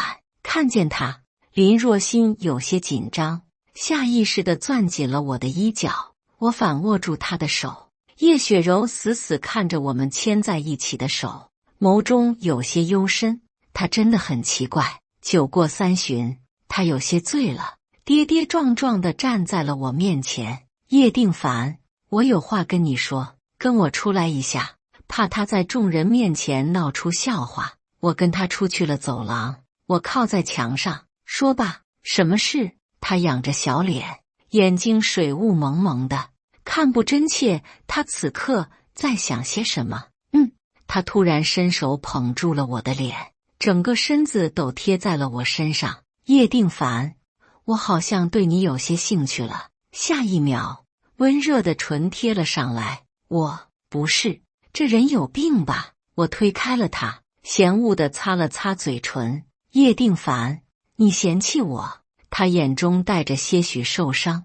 我沉下脸色。叶小姐，请自重，你现在是有未婚夫的人，不知道是被哪句话刺激了。他定定地看我几秒后，突然低垂了眉眼。未婚夫？可是跟他在一起后，我总感觉哪里不对劲。跟他在一起，没有跟你在一起时那般自在，没有那么安心。他突然仰头，眼底似乎带着后悔的情绪。定凡，我们再试试好不好？叶小姐，我们不可能了。我转身就走，被他拉住了手。可是，你们在做什么？叶定安赶了过来，一把将叶雪柔揽入怀中，恨恨地看着我，眼中全是戒备。叶定凡，你可真是阴魂不散。我有些无语，瞥了一眼，即使他来了，也一直看着我的叶雪柔，嗤笑。叶定安，你管好自己的女人，是他自己贴上来的。他低头一看，脸色一僵，连哄带骗的将叶雪柔弄走了。看着两人离开的背影，我若有所思。叶雪柔到底怎么回事？叶定安离开时，他放不下他，现在他回来我离开，他倒是放不下我了。难道这就是所谓的犯贱心理？算了，不想了。我摇了摇头，进了包厢。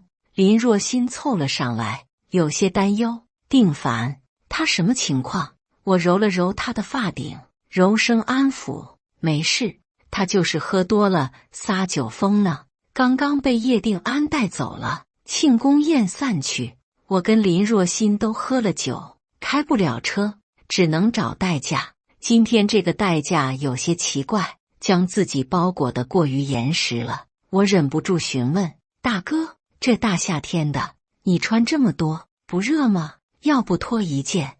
他连忙解释他脸上有些过敏，怕吓着我们，这才穿多了一点，人家不愿意脱，我也不好多说什么。车辆行驶，我却发现有些不对劲，这不是回我们家的路线。大哥，你是不是开错路了？他没说话，我心中有些不安。大哥，他还是不理。我掏出了手机，没信号，心中的不安愈发强烈。我想要拉开车门，却发现已经被锁死。我按住他的肩膀，车身开始摇晃起来。他怒了，放手！你想大家一起死吗？他的声音有些凶狠。此刻我终于意识到，他绝对不是代驾司机。大哥，谁派你来的？他给了你多少钱？我出双倍。他冷笑，车速加快了，没多会，车终于停下。不管你有多少钱，你们今晚都得死在这里。要怪就怪你们得罪了不该得罪的人。他下了车，拉开了车门，外面竟然还有好几个壮汉。兄弟们，来活了！雇主说，想要让他们死得很惨。开始吧！几人一步一步朝我们走来。我死死护着昏睡的林若欣，却还是被他们拽了出去。林若欣也醒来了，看见这幅场面，竟难得的没有大喊大叫，而是镇定地跟他们谈判。大哥，你们绑架我们无非是图财，只要你们将我们放了，不管你们要多少钱，我们都给。几人大笑，代驾司机更是笑得猖狂。你们再有钱，能有钱的过夜市吗？我心中一紧。叶家，叶雪柔，他为什么要害我们？没等我思考，一个大汉将林若欣拽了过去，抱在怀里。大哥，这娘们不错，细皮嫩肉的，身材也是一级棒，要不咱哥几个先玩一玩，反正都要弄死他们，不玩可真是可惜了。代驾司机摸着下巴打量林若欣，脸上浮现奸笑。我觉得行，这娘们确实挺勾人。眼见着几人的手摸上了他的领口，我心中一股狠意袭来，猛地挣脱了摁着我的人的手，冲了上去。然而还没等我碰到林若欣，就被人摁在了地上。臭小子，自身难保了，还想英雄救美？这女人是你的麻子吧？嘿嘿嘿，在你面前玩她吗？好像更刺激了呢。这群畜生，我恨得牙痒，却再也挣脱不开身后人的束缚。林若欣在他们手下惊叫，死死护着自己的胸口，可他又岂是几个壮汉的对手？他被摁在了地上，代驾司机骑在了他腰上，扯掉了他的上衣。看着月光下露出的大片雪白，我心红了眼，喉中发出了不甘的怒吼。林若欣害怕的哭泣惊叫，可这些声音在他们耳中无疑是最好的催情药。眼见着他身上最后一件遮羞布都要被拽掉，我浑身充满了一股洪荒之力，再次挣脱，竟直接冲了过去，将大汉一把拽了开来。我脱掉衣服裹在了他身上，护着他一点一点后退。我们的身后是万丈悬崖，可若是今日要屈辱的死去，还不如跳下去，至少能干干净净的离开。大汉丝毫不怕，甚至凶狠了眼神。臭小子，你别敬酒不吃吃罚酒，让哥几个好好玩一玩，没准我们还能让你们死得轻松点，否则就算你们跳下去，我们也是会鞭尸的。我心中恨极，却也无可奈何。林若欣握紧了我的手，语气坚定：定凡，能跟你死在一起，也算无憾了。我们对视一眼，都在对方眼中看见了必死的决心。大汉们哄堂大笑，起哄着让我们跳下去。我们已经退无可退，千钧一发之际，对面响起了密密麻麻的脚步声。住手！一声怒吼，几个大汉惊慌地转过了身。来人有些面生，不是警察，他们穿着一身黑色唐装，看起来还有些训练有素的模样。一个穿着红色长裙的女人从他们中间走出，手中拿着一把枪。她勾着唇，脸上带笑，却不达眼底，浑身都散发着极大的气场和冷意。你们今天若是敢伤他们一分一毫，你们以及你们的家人全都会死得很惨。不信，你们可以试试。”大汉们面面相觑，似乎认清了眼前的形势，扑通一声就跪下了。“不，我们不敢，求放过。”他们束手就擒，红裙美人带来的人将他们拉了下去。我跟林若欣也离开了悬崖边缘，美人盯着我的脸，眼中满是怀念。“真像啊！”然后下一秒，她一把将我搂进怀里。“弟弟，姐姐终于找到你了。”红裙美人将我们带上了车，并给林若欣递上一件长风衣。在车上，我们得知了她的身份，她是京城尹氏豪门叶家的大小姐叶清风，而我是她丢失多年的弟弟。叶家到我爸这一脉已经是一脉单传，就他一根独苗苗。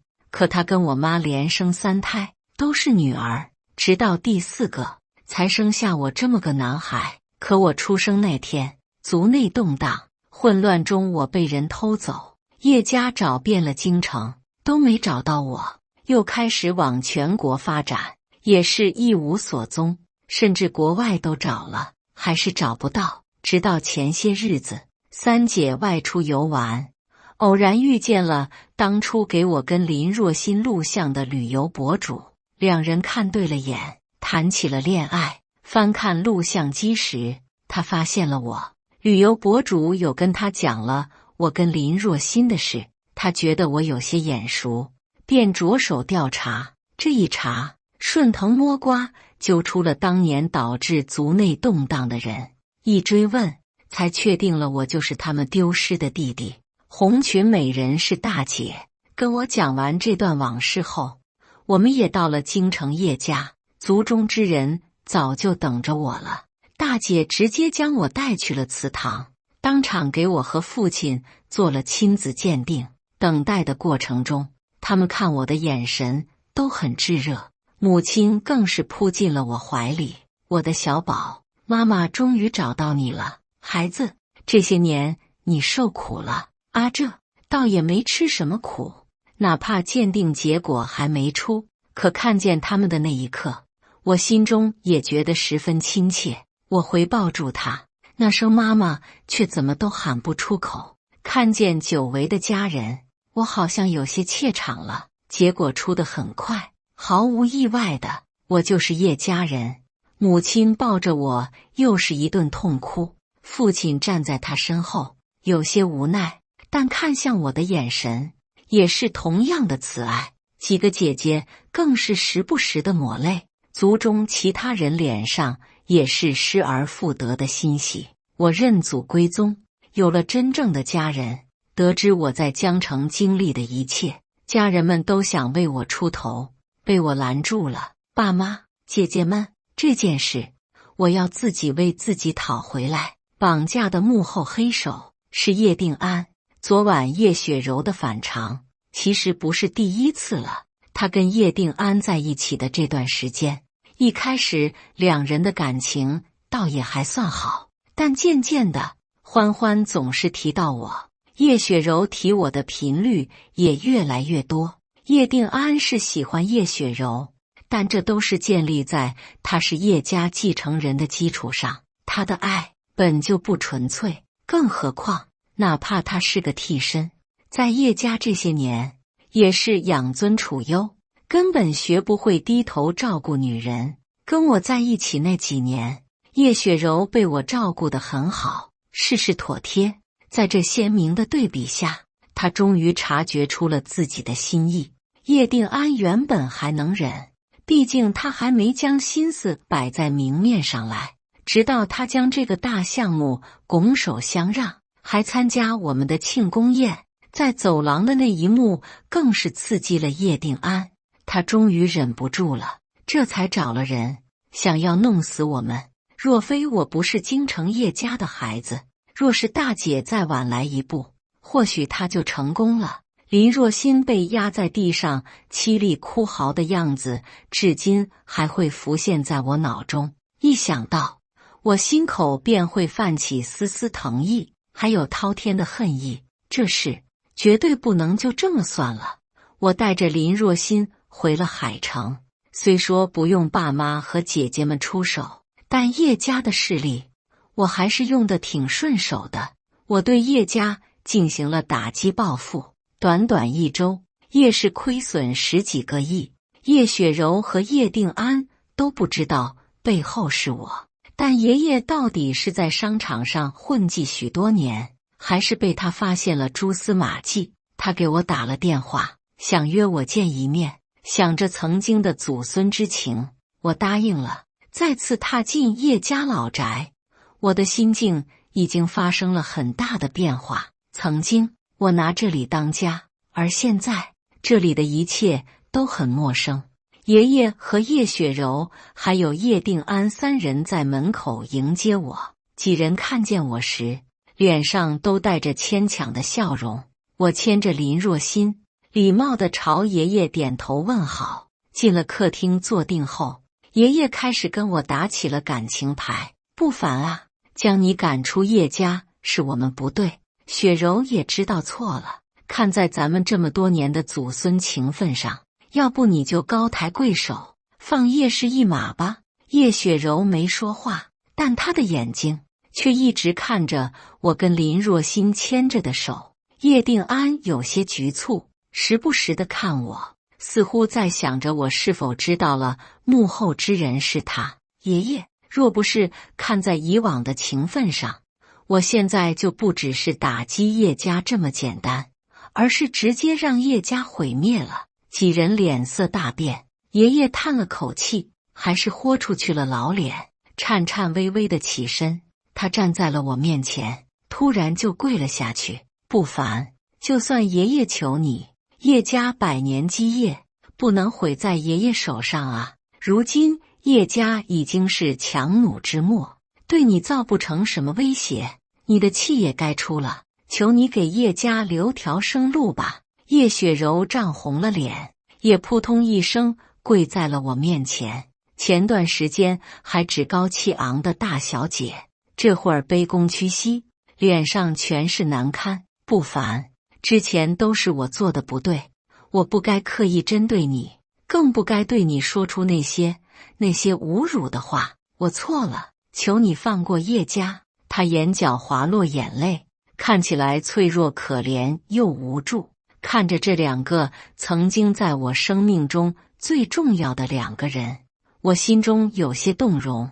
我扶起了爷爷，语气中有些无奈。爷爷，您是长辈，也没做错什么，不该跪我。叶氏这边我会收手，但叶定安犯下的罪，我不会放过。爷爷浑浊的眼中有些茫然，他看了看站在一旁瑟瑟发抖的叶定安，最后视线定在我身上。不凡，定安他做了什么？林雪柔也看向了他，眼中有些疑虑。或许他其实是知道些什么的。叶定安，你真出手了！众人视线落在他身上，他却还是想狡辩。不，我什么都没做，明明身体已经在颤抖，他却还在死鸭子嘴硬。可他的反应已经说明了一切。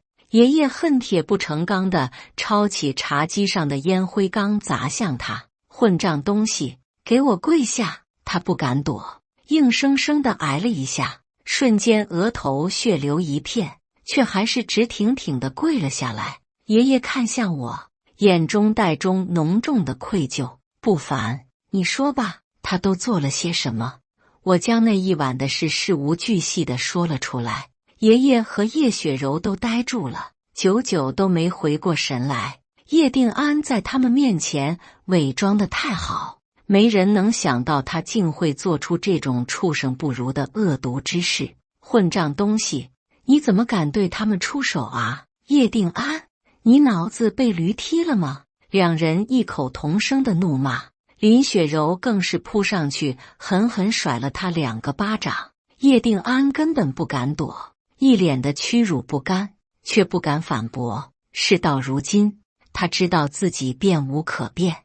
我既然能说出这一切，就说明我已经掌握了证据。雪柔，我做这一切都是因为你啊！若不是你3心2意，跟我在一起后还想着他，我会做这种事吗？都是被你逼的。他还在攀咬，不过也是。若非叶雪柔吃着碗里瞧着锅里，在我跟他之间摇摆不定，他也不会这般偏激。可说到底，还是他心中太过阴暗，太过狠辣。叶雪柔红了眼，抄起茶几上的纸巾盒砸在了他头上。他恶狠狠地怒骂：我跟你又没结婚，我想着他有什么不对吗？若非跟你在一起后，你事事不如他，我会想起他的好。叶定安，你自己留不住我的心，应该好好反思自己。狗咬狗，两人都不愿意承认是自己的问题。自私之人就是如此，两人互相攀咬，撕得不可开交。这场好戏倒是有些痛快人心。爷爷气得抄起一旁的拐杖砸了过去，两人都被波及。家门不幸啊！我叶家怎么出了你们这两个废物？叶定安、叶雪柔，从今天起，你们不再是我叶家的人，我要将你们逐出家门。此话一出，倒在地上喊疼的两人都愣住了，不可置信地看向爷爷。叶雪柔跪着爬到爷爷身边，哭得梨花带雨。爷爷，你不能这样啊！我可是你的亲孙女，你怎么能不要我呢？我什么都没有了，我不能离开叶家啊！叶定安也爬了过来，拽住爷爷的裤腿，涕泪横飞。爷爷，我做了叶不凡20几年的替身，没有功劳也有苦劳，您不能这样对我啊！我忍不住笑出声。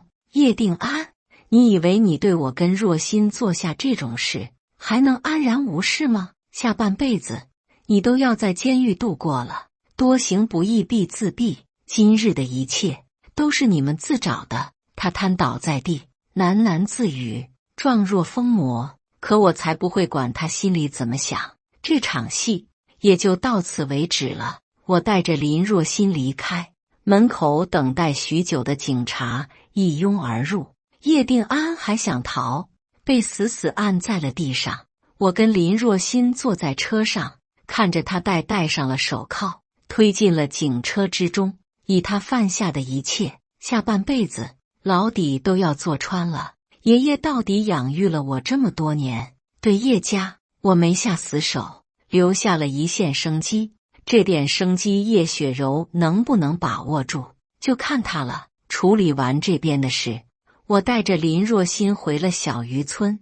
在渔村的第2天，叶雪柔找上了门。林爷爷虽然气愤他这段时间的所作所为，可到底是自己养育了20几年的孙女，他还是将她放了进来。一进门，他就跪在了林爷爷面前，哭得一把鼻涕一把泪，求他收留，看起来好不狼狈。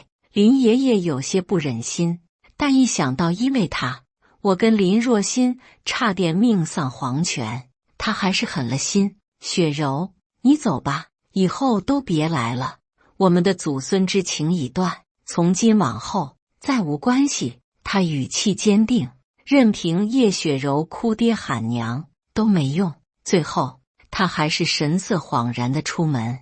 林爷爷给他拿了1000块钱，这钱你拿着，我也只能帮你到这里了，接下来的路还希望你能好好走。我跟林若心并没有阻拦。叶雪柔回头深深看了我们一眼，接过钱离开。可当天晚上，林若心不见了。意识到什么，我疯了一般的寻找，第一时间联系了京城叶家，一晚上都没动静。直到第2天下午，我收到了一条消息：叶不凡来海城大酒店，否则我就弄死林若心。发消息的人是叶雪柔，林若心还是没有消息。我不敢赌，只能按他的要求前往。以最快的速度赶到海城大酒店时，他又给我发了个房间号。站在门口，我有些犹豫，林若心会在里面吗？叶雪柔叫我过来，是想做什么？没等我思考，房间门开了，露出了叶雪柔那张妆容精致的脸。这种时候，她还有时间打扮？进来吧。我乖乖进去，在房间内寻找了一圈，没有林若欣的身影。叶雪柔坐在床上，双手往后撑，就这么娇笑地看着我。叶不凡，你觉得我会把人放在这里吗？我又不傻。是啊，他孤身一人约我前来，又怎会不做准备？我停下了动作，站在了他面前。若欣呢？你把她藏哪里了？正眼看她后，我才发现她穿得很清凉，性感的薄纱睡衣，若隐若现的将她性感的身躯展露出来，胸半露。此刻她的姿势更是双腿大开，看起来勾人至极。换做任何一个男人，此刻估计都会忍不住扑上去，可我心中却无半点疑。你知情，怕长针眼。我扯过茶几上的桌布，一把扔在了他身上。叶雪柔，你到底想做什么？他娇笑着起身，一步一步朝我靠近，双手勾上了我的脖颈。我想挣脱他，可他的话却将我震在了原地。陪我睡一次，让我开心了，我就告诉你林若欣在哪里。他柔弱无骨的小手在我胸前游移点火，解开了我领口的扣子。我紧咬着下唇，在他解开第二颗扣子时，还是忍不住推开了他。叶雪柔，你够了，非要这么下贱吗？猛地被我推在地上，他顺势靠在了床边，抬手拉下了左肩的肩带，露出大片雪白。我狠狠皱眉，这下真的要长针眼了。叶不凡，你之前不是一直想要睡我吗？怎么现在我主动凑上来，你倒是不想要了？他言语挑逗，手上也没闲着，两句话的功夫，上半身已经一览无余。我实在忍不住，绕过他，抱起床上的被子扔到了他身上，语气中满是厌恶。叶雪柔，你要点脸吧，我不会碰你的，我嫌脏。他脸色微变，突然大笑起来。我脏？当初我跟叶定安上了那么多次床，还怀了他的孩子，你不也心甘情愿做了我几年舔狗吗？那时候你怎么没嫌我脏？叶不凡，我们认识这么多年，你爱了我这么多年，难道还比不上你跟林若欣认识几个月吗？他声声质问，竟带了些许哭腔，仿佛我是个负心汉一般。原来他从来都知道我爱他，那些年的肆意凌辱，不过是仗着我爱他，才有恃无恐。当初救我的根本不是你，而是林若欣。我一开始就爱错了人。林雪柔，告诉我他在哪，我可以当今天的事没发生过。他面色一僵，眼底闪过心虚和惊疑。你都知道了，可那又怎样？叶不凡，你没得选择，要么你今天陪我睡一次，要么今天他林若欣就得死。他从地上起身，扑到了我面前，死死抱着我的腰。要我吧，叶不凡，一次就好。他娇软的身体扭动着，却勾不起我一丝情欲。此刻的他在我眼中跟一条发情的母狗没什么两样，只会让我觉得恶心。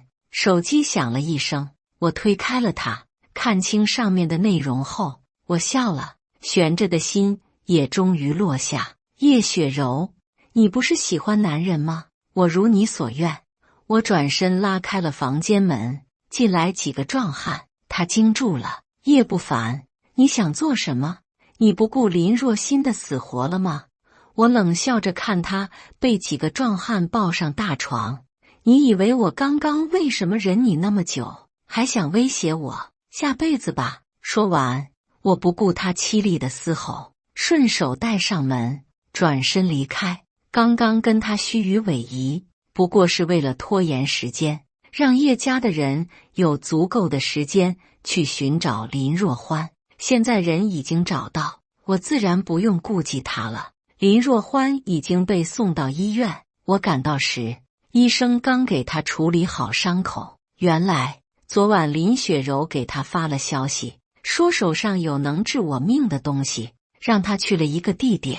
这个傻丫头为了我的安危，竟然不管不顾的去了。一到地点就被叶雪柔打晕，她头上的伤口一直没处理。若欢，我紧紧抱住了她，就像抱着一个失而复得的珍宝。她声音有些沙哑，却还是不忘安慰我：凡哥，我没事，医生说他的伤并无大碍，可以直接出院。回到家，酒店那边传来了消息，问我接下来怎么处理叶雪柔。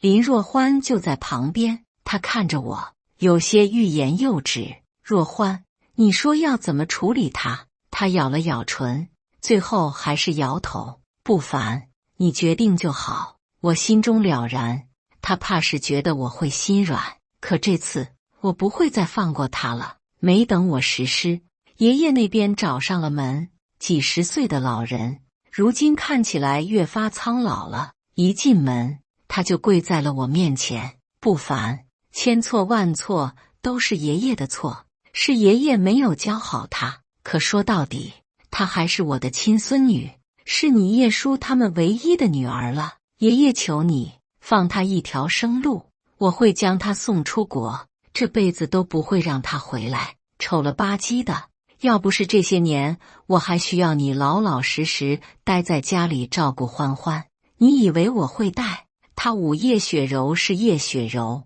爷爷是爷爷，对她该有的尊敬我还是会有的。爷爷，叶雪柔已经疯魔了，就算送出国，没准哪天她也会卷土重来。只有千日做贼，没有千日防贼的。